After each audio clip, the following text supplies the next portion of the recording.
Dans quelques instants, vous allez assister à la diffusion de Carmen de Bizet, l'un des opéras les plus populaires, les plus joués aussi sur toutes les scènes du monde.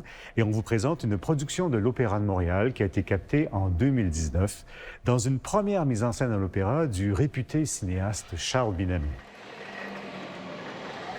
Carmen, c'est une histoire assez simple. C'est l'histoire d'un homme qui est victime d'une passion fatale. En fait, par amour pour Carmen, Don José trahit son devoir de soldat, devient voleur, contrebandier et même assassin. Et finalement, Carmen va le délaisser, ce qui va pousser Don José à commettre l'irréparable. Carmen est basée sur une nouvelle de Prosper Mérimée qui a voulu aller capter les mœurs des Gitans d'Espagne au 19e siècle. Et c'est comme ça qu'il a créé cette nouvelle qui est devenue un énorme hit qui permet de voir un peu la société de l'époque.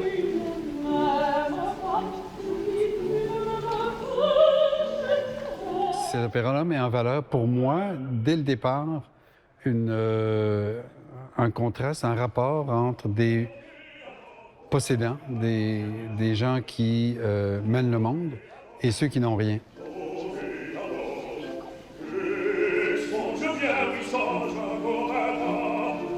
Pour moi, Carmen, c'est pas une traînée, c'est pas une prostituée, c'est pas une femme facile, c'est pas une femme fatale. C'est une femme qui réclame une liberté. Et cette liberté-là est clamée tout au long de l'opéra.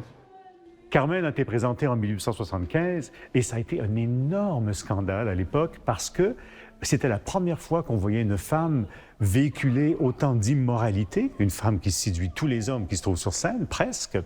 Ensuite, elle fumait sur scène et surtout, à la fin, elle était assassinée. Et ça, sur cette scène de l'Opéra de Paris, eh bien, c'était du jamais vu.